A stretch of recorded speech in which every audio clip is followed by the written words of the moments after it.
Sa video natin ngayon mga boss ay matutunghayan natin kung paano ba i-repair or palitan ang mga sirang clutch lining ng mga truck. Makikita dito ang paraan ng pagbaklas ng lumang lining at saka ng buong clutch disc at mga spring. Konting paalala lang po, ito po ay reaction video lamang dahil ako po ay namangha at natuwa sa pamamaraan na kanilang pinakita. At para matunghayan nating lahat at magkaroon tayo ng idea, tara na! Dito ang clutch disc ay wala ng lining at isa-isa ng binaklas ang mga rivets. Sa totoo lang mga boss, first time ko lang talagang makakita ng pagbaklas ng mga spring sa clutch disc dahil sa tinatagal-tagal ko ng pagmimekaniko ay pinapalitan lang naman to ng bago at hindi na nire-repair. O akala ko nga ay disposable to pero sa ibang bansa ay nare-repair pala.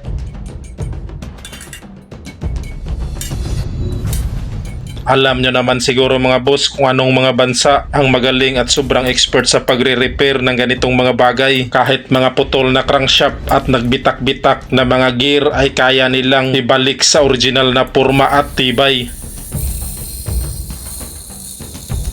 Lahat ng parts na binaklas kasama na tong spring ay ibabalik lang pag-assemble mamaya mga boss. Pinupukpok at nililinisan lang nila muna ito bago ibalik sa pag-assemble. Ang tanong ko lang dito, okay kaya ang ganitong pamamaraan? Hindi kaya to maingay pag nakaandar na ang ating makina? Kasi nga, based sa aking obserbasyon mga boss, itong mga replacement na mga clutch disc ay madali lang mag-iingay na brand new pa. Ito pa kaya na nire-repair lang?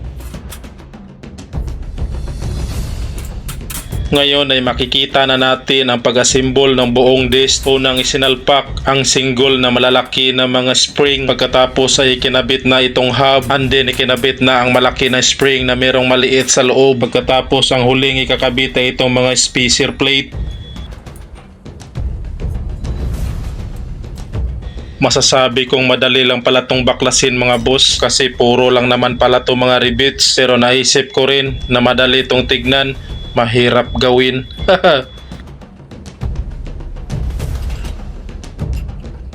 Ngayon ay nilagyan na ng freezer itong ating disc nang sa gayon ay hindi siya aalog-alog sa pagpukpok nitong rivets.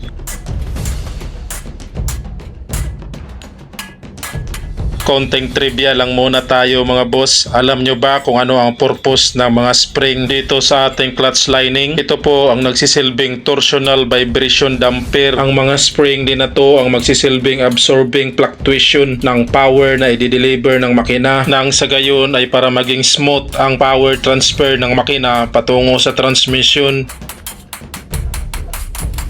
Pagkatapos may kabit ng mga rivets ay ina-align naman tong metal plate gamit ang martilyo at anvil. Ito na yung huling proseso, ang pagkakabit ng clutch lining. Nilagyan mo na ito ng clamp mga boss para hindi gagalaw ang lining. Pinagdikit na pala ang dalawang lining dito bago ito babarinahan.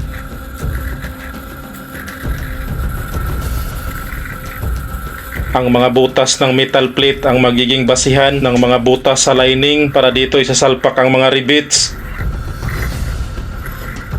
Countersink naman ang tawag sa butas na to mga boss. Ito yung pagbubutas ng malaki sa unahang bahagi ng ating lining para po ito sa ulo ng ating rivets pagpukpok mamaya.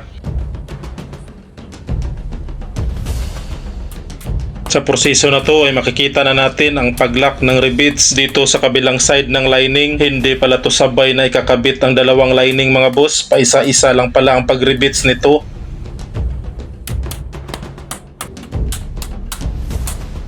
Grabe, ako talaga ang namangha sa mga tao na to mga boss. Sobrang galing nila sa restoration at pagre-repair ng mga bagay-bagay. Akalain mo ba naman kung sa pabrika ito ginagawa ay merong machine na kaalalay ang tao, pero dito sa kanya ay mano-mano lang talaga. So ito na yung finished product mga boss. Ang gandang tignan. Maraming salamat sa panood.